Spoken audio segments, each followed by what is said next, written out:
नमस्कार, पर्दाफाश में आपका स्वागत है। मैं हूं आपके साथ सोनाली।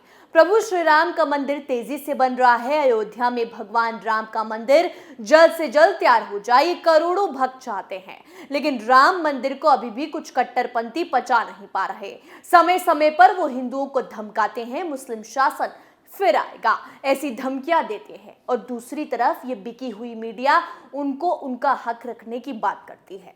अभी तक ये मौलानाओं का ये बात हजम नहीं हो पा रही है कि हिंदुओं का सबसे बड़ा मंदिर बनकर तैयार होने वाला है। ऐसे तो ये बिकी हुई मीडिया बीजेपी पर सेकुलर न होने का आरोप लगाती है। विपक्ष बार बार केंद्र सरकार और बीजेपी पर सेकुलर होने की सलाह देता है। लेकिन हंसने वाली बात तो ये है कि वहीं जब ये मौलाना हिंदुओं को धमकी देते हैं, मंदिर तोड़ने की बात करते हैं, तब ये मीडिया शांत हो जाती है और तभी और ज्यादा शय मिलती है इन कट्टरपंथियों को।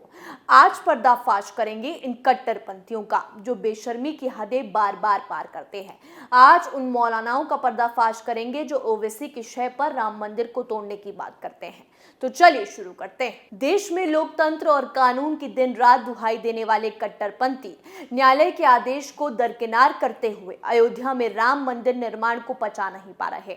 समय समय पर वो धमकाते हैं कि अयोध्या में मस्जिद थी और आगे भी रहेगी। अब एक मौलाना ने कहा कि 100 साल में भारत में मुस्लिमों का शासन आते ही राम मंदिर की जगह मस्जिद बना दी जाएगी। ऑल इंडिया इमाम एसोसिएशन के अध्यक्ष मौलाना साजिद रशीदी ने भारत की कानून व्यवस्था को सीधा चैलेंज किया। उसका कहना है कि 50 से 100 साल बाद मुस्लिम शासक के आने पर अयोध्या के राम मंदिर को तोड़कर मस्जिद बनाई जा सकती है। मुस्लिमों की आने वाली नस्लें इसको लेकर खामोश नहीं रहेंगी। मौलाना रशीदी ने कहा कि आज मुसलमान खामोश है, मेरी आने वाली नस्ल, मेरा बेटा, उसका पोता 50-100 साल के बाद एक हिस्ट्री उनके सामने आएगी कि हमारे मस्जिद को तोड़कर मंदिर बना दिया गया।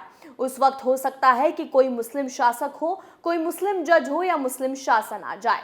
कुछ नहीं कहा जा सकता कि क्या फेरबदल हो जाए। तो क्या उस हिस्ट्री की बुनियाद पर इस मंदिर को तोड़कर मस्जिद नहीं बनाई जाएगी? बिल्कुल बनाई जाएगी।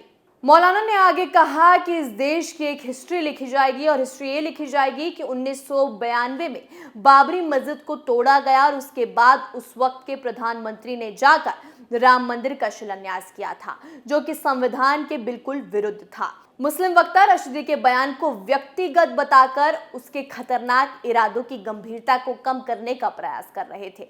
हालांकि एक भी ऐसा कथित मुस्लिम विद्वान सामने नहीं आया जिसने रशीदी बयान की निंदा की हो या उसके बयान पर फतवा जारी किया हो। पहले भी इस कट्टरपंथी मौलाना के बोल बिगड़ चुके हैं। पहले भी भूमि पूजन के बाद इस कट्टरपंथी ने राम मंदिर और हिंदुओं का अपमान किया। न तो किसी मीडिया ने, न किसी भी मुस्लिम समाज के लोगों ने इस पर ऑब्जेक्शन किया। 2020 में भी राम मंदिर के भूमि पूजन के बाद इस मौलाना ने शर्मनाक बयान दिया। रशीदी का कहना था कि मंदिर को गिरने के बाद मस्जिद का निर्माण तो नहीं किया गया था, लेकिन अब हो सकता है कि मस्जिद बनाने के लिए मंदिर तोड़ा जाए। इस्लाम कहता है कि एक मस्जिद हमेशा एक मस्जिद होगी, इसे कुछ और बनाने के लिए नहीं तोड़ा जा सकता। हम मानते हैं कि ये था और हमेशा एक मस्जिद रहेगा। मंदिर को गिराने के बाद मस्जिद का निर्माण नहीं किया गया था, लेकिन अब मस्जिद बनाने के लिए हो सकता है मंदिर को तोड़ा जाए। रशीदी के पहले भी भूमि पूजन को लेकर विवादित बयान सामने आ चुके हैं। 5 अगस्त 2020 को ही all India Muslim personal law board ने राम मंदिर के कंस्ट्रक्शन की अनुमति देने वाली सुप्रीम कोर्ट के फैसले को अन्यायपूर्ण और अनुचित बताया। एक बार फिर सुप्रीम कोर्ट के फैसले पर सवाल उठाया और हागिया सोफिया मस्जिद का उदाहरण देते हुए कहा कि बाबरी मस्जिद थी और हमेशा रहेगी। ये सिर्फ साजिद रशीदी का बयान नहीं है, ऐसे कई मुस्लिम समाज के नेता हैं जिन्होंने ऐसा काम किया।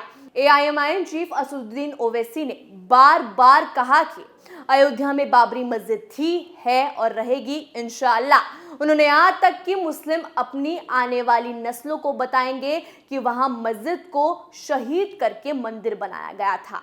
इतना ही नहीं, 6 दिसंबर 2022 को अलीगढ़ मुस्लिम विश्वविद्यालय के स्टूडेंट्स नेता मोहम्मद फरीद ने काला दिवस के रूप में मनाते हुए मार्च निकाला था। स्टूडेंट ने हाथों में पोस्टर ले रखे थे जिसमें लिखा था, जब अर्जे खुदा के काप से सब बूत उतरवाए जाएंगे। इस दौरान छात्र कहते रहे कि बाबरी मस्जिद अभी भी जिंदा है, मस्जिद वहीं थी वहीं है और इंशाअल्लाह आगे भी वहीं रहेगी।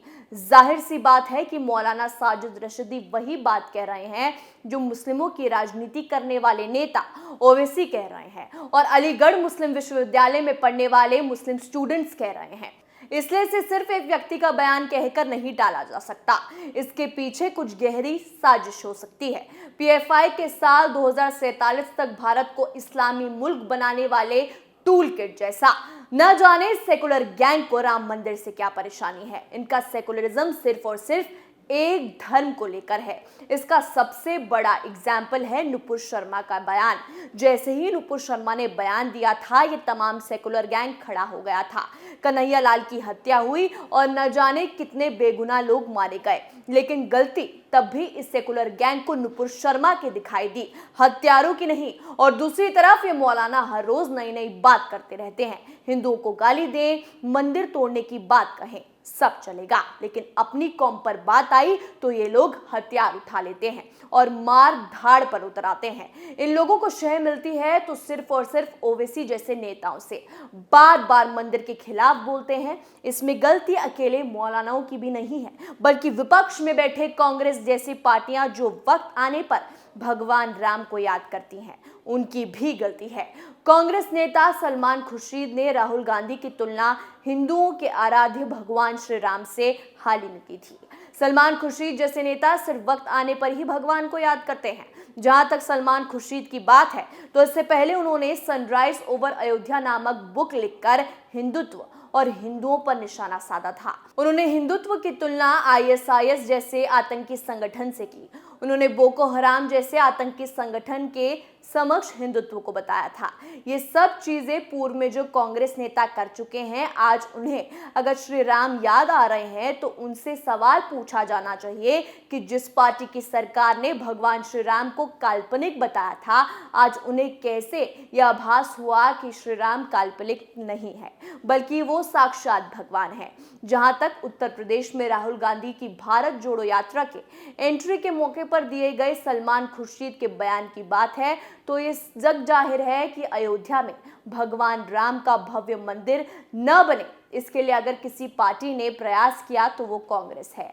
अयोध्या में भगवान श्री राम का भव्य मंदिर न बने, इसके लिए अदालतों में वकील के तौर पर प्रस्तुत होने वालों में से सलमान खुर्शीद शामिल रहे। लेकिन सलमान खुर्शीद अगर आज श्री राम का नाम ले रहे हैं, राम का नाम जप रहे हैं, तो इस परिवर्तन का भी स्वागत होना चाहिए। एक तरफ तो ये सेकुलर गैंग, दूसरी तरफ ये मौलाना, तीसरी तरफ विपक्ष में बैठी कांग्रेस जैसी पार्टियां हर बार राम मंदिर के बारे में जहर उगलती हैं, हर बार अपना फेक एजेंडा दिखाती हैं। पर्दाफाश में आज के लिए इतना ही। देखते रहिए कैपिटल टीवी। नमस्कार।